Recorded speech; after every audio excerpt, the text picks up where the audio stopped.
Grambling State players refused board bus to Mississippi. Jackson State cancels homecoming game. A Jackson State miss. Spokesperson announced the school has canceled its homecoming game scheduled for Saturday after JSU's opponent Grambling State lot refused to board the bus scheduled to leave for Mississippi today, citing unfair treatment by the university's administration, the AP reports.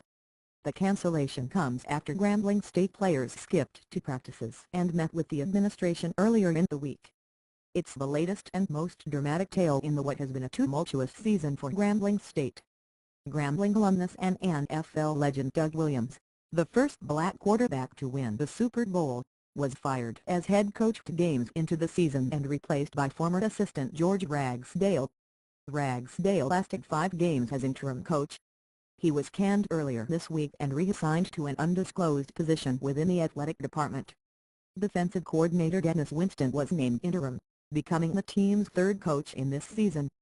Players are reportedly dissatisfied with several issues, including having to ride a bus to neutral site games in Kansas City, MO, and Indianapolis, not receiving all of their allotted meals on road trips and an inadequate weight room. "It's very disappointing," SWAC Commissioner Brewer Sharp said before the cancellation. "But without knowing all the facts it's hard for me to make a judgment." Jackson State 6-2, 6-0 in the Southwestern Athletic Conference. Grambling, once a football factory, producing pros with proficiency in its prime under former coach the late great College Football Hall of Famer Eddie Robinson, won the 2011 SWAC title but has lost 17 of its last 18. Sports Illustrated's George Dorman went to Grambling and talked to both players and coaches and chronicled the adverse relationship between Williams and the administration as well as what University President Frank Pott described as a financial emergency that has led to Grambling's drastic decline since. "We knew what we were getting ourselves into when we came to Grambling. We knew we were going to have all this and that, the best stuff.